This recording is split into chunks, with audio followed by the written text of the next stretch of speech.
The mass media are, in the first place, major corporations. You know, that's what they are. They are some of the biggest corporations in the country, and they're closely interlocked with other corporations. In fact, they are part of the small network of individuals and interests which effectively own the private economy and staff the state executive. If you look at the people who hold the high planning positions in the state executive under any administration, they come from corporate boardrooms, investment banks, half a dozen law firms that cater to corporate interests, and so on. There are a number of studies of this if you're interested. That's the same group of people, the same interests who own the media. So naturally they share a perception of the world and general interests. That's at the top level. Now I suppose you get down to the editorial level or the reporter's level. Well, you know, at that point, you find pressures to conform. A young journalist will quickly learn that certain things are reportable and other things aren't. You can say things in a certain way and you can't say things in other ways. And you learn it from your editors, or the people right above you, and they've learned it from the people right above them. Remember, corporations are the private equivalent of what we call fascism in the political realm. The decision-making structure in a corporation is top-down. You give orders and they get executed by down below and so on and so forth, and the orders ultimately come from the owners. Furthermore, the media have a market. That market is other corporations. The market for the media is advertisers. Remember, the media do not make their money on sales to you and me. In fact, every purchase of a newspaper or journal usually costs them money. Right? That's the way the political economy of the media work.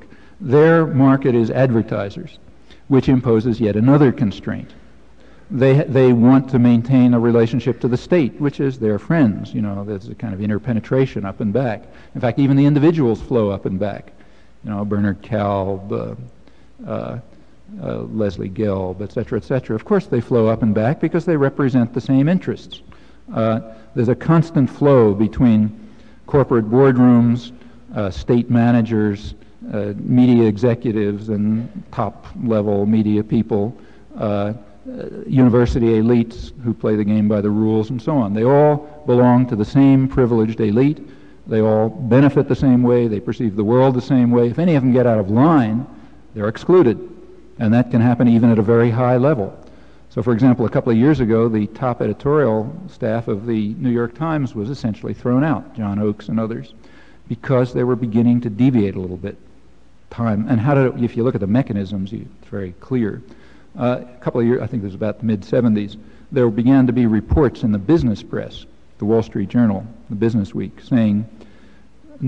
pointing out subtly that New York Times stock was declining on the stock market. And they pointed out, here I'm quoting, they said, if the New York Times doesn't realize that it's a business, soon it won't be in business any longer. Well, and in fact they did replace a good part of the top editorial board at that time. What was the great crime that the New York Times was committing at that point? Well, if you look back, it turns out that they were editorially supporting some very mild fiscal reform measures that business didn't happen to like. And that was enough to set in motion the technique of control. You'll notice that the state is under exactly the same technique of control in a capitalist democracy. Suppose that the state, in fact, is staffed by those who have resources. But suppose it tried to deviate. Suppose it started to pursue policies that didn't conform to the interests of those who make the investment decisions, who essentially own the place. Well, what would happen, in fact does happen, is a decline in investment, the beginning of capital flight, just a little bit, enough to tell them that the country is going to go down the tube unless they go back to the main course. Now, what that means is that when true decision-making power is in private hands, the political system is marginal and the ideological institutions are limited. And incidentally, these conditions almost never arise because they're all staffed by people with the same interests and the same background and the same perception anyway. Getting back again to the reporter, they just shape up, or else they're out. And what typically, incidentally, this happens in universities too. Those of you who are going on in the ideological professions, the social sciences and so on, you'll learn this. You'll learn that you got to conform. Now, it's not 100%. You know, the system is willing to tolerate statistical error. But it's got to be enough so that there isn't any significant deviation. And you do come under pressures to conform, all sorts of pressures. You'll find out what they are if you don't know already. And those pressures are effective. What they do is weed out independent people. And for the people who decide to, there's also something very interesting, which you might as well be aware of if you haven't faced it yet, because it'll happen.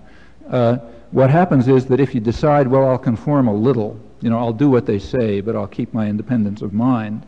As soon as you begin to do that, you're lost, unless you're a very rare individual. Because what happens is you begin to conform, you begin to get the privilege of conformity, you soon come to believe what you're saying because it's useful to believe it, and then you've internalized the system of indoctrination and distortion and deception, and then you're a willing member of the privileged elites that control thought and indoctrination. That happens all the time, all the way to the top, you know. I mean, it's a very rare person, very rare, almost to the point of non-existence, who can tolerate what's called cognitive dissonance, you know, saying one thing and believing another. You start saying certain things because it's necessary to say them, and pretty soon you're believing them, because you just have to. There is no atrocity, in my view, that we know of, that has been carried out in the world that wasn't justified by its perpetrators as highly moral. That includes, incidentally, Nazi genocide. You know, you read Himmler's diaries to go to the sort of extreme, and it's all full of how noble this is and how much strength it requires and so on and so forth. Slavery was justified by the slave owners with moral arguments. If we had records from Attila the Hun, we'd probably find out that what he was doing was highly moral, you know, same with Stalin and every mass murderer in history. And it happens at a much lower level for individuals. Incidentally, you're all familiar with this from your personal lives, and it's worth bearing in mind. So like I doubt if there's anybody here who hasn't done pretty rotten things in their life at some time, but I also am willing to bet that every one of you has figured out a way to make that exactly the right and moral and proper thing to do, okay? And that's what happens when you become parts of institutions too. So that's the way the indoctrination works on the participants. And it ends up being a very effective system, ultimately rooted in control over resources, exactly as you'd expect. It's not very mysterious. Some people talk about it as this is a conspiracy theory. That's really idiotic. It's not a conspiracy. You know, like if the board of managers of General Motors decides to maximize profit, that's not a conspiracy. In fact, if they didn't do it, they'd be thrown out. You know, that's the institutional role they have to play.